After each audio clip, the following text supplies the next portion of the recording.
ನಮಸ್ಕಾರ. ಸಂಕಲ್ಪವಾಣಿ ನ್ಯೂಸ್ಗೆ ಸ್ವಾಗತ.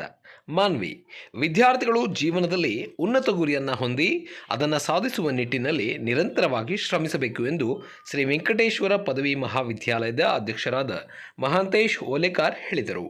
ಮಾನ್ವಿ ಪಟ್ಟಣದ ಶ್ರೀ ಚೌಡೇಶ್ವರಿ ಕಲ್ಯಾಣ ಮಂಟಪದಲ್ಲಿ ಶ್ರೀ ವೆಂಕಟೇಶ್ವರ ಪದವಿ ಮಹಾವಿದ್ಯಾಲಯದ ವತಿಯಿಂದ BA ಪ್ರಥಮ ವರ್ಷದ ವಿದ್ಯಾರ್ಥಿಗಳಿಗೆ ಸ್ವಾಗತ ಹಾಗೂ ಪದವಿ ಅಂತಿಮ ವರ್ಷದ ವಿದ್ಯಾರ್ಥಿಗಳಿಗೆ ಬೀಳ್ಕೊಡುಗೆ ಸಮಾರಂಭವನ್ನು ಹಮ್ಮಿಕೊಳ್ಳಲಾಗಿತ್ತು. ಕಾರ್ಯಕ್ರಮವನ್ನು ಉದ್ಘಾಟಿಸಿ ಮಾತನಾಡಿದ ಮಹಾಂತೇಶ್ ಓಲೇಕಾರ್, ಕಲ್ಯಾಣ ಕರ್ನಾಟಕ ಭಾಗದ ಗ್ರಾಮೀಣ ಪ್ರದೇಶದ ವಿದ್ಯಾರ್ಥಿಗಳಿಗೆ ಉನ್ನತ ಶಿಕ್ಷಣ ಒದಗಿಸುವ ಉದ್ದೇಶದಿಂದ ಕಾಲೇಜನ್ನು ಪ್ರಾರಂಭಿಸಲಾಗಿದೆ. ವಿದ್ಯಾರ್ಥಿಗಳು ಉಪನ್ಯಾಸಕರು ಬೋಧಿಸುವ ವಿಷಯಗಳನ್ನು ಆಸಕ್ತಿಯಿಂದ ಕಲಿತು ಉತ್ತಮ ಜೀವನ ರೂಪಿಸಿಕೊಳ್ಳಬೇಕು ಎಂದು ಹೇಳಿದರು. ಕಾಲೇಜಿನ ಪ್ರಾಚಾರ್ಯರಾದ ಆಂಜನೇಯ ನಸಲಾಪುರ್ ಮಾತನಾಡಿ, ಶಿಕ್ಷಣವನ್ನು ಕೇವಲ ಅಂಕ ಗಳಿಸುವುದಕ್ಕೆ ಸೀಮಿತಗೊಳಿಸದೆ ಜ್ಞಾನವನ್ನು ಹೆಚ್ಚಿಸಿಕೊಳ್ಳಲು ಹಾಗೂ ಉತ್ತಮ ವ್ಯಕ್ತಿತ್ವ ರೂಪಿಸಿಕೊಳ್ಳಲು ಬಳಸಬೇಕೆಂದು ವಿದ್ಯಾರ್ಥಿಗಳಿಗೆ ಸಲಹೆಯನ್ನು ನೀಡಿದರು. ರಾಜ್ಯಶಾಸ್ತ್ರದ ಹಿರಿಯ ಉಪನ್ಯಾಸಕರಾದ ಅಬ್ದುಲ್ ಹಸನ್ ಮಾತನಾಡಿ, ಕಲಿಕೆಗೆ ಬಡತನ ಎಂದಿಗೂ ಅಡ್ಡಿಯಾಗುವುದಿಲ್ಲ. ಕಠಿಣ ಪರಿಶ್ರಮ ಹಾಗೂ ನಿರಂತರ ಕಲಿಕೆಯಿಂದ ಯಶಸ್ಸು ಸಾಧಿಸಲು ಸಾಧ್ಯ.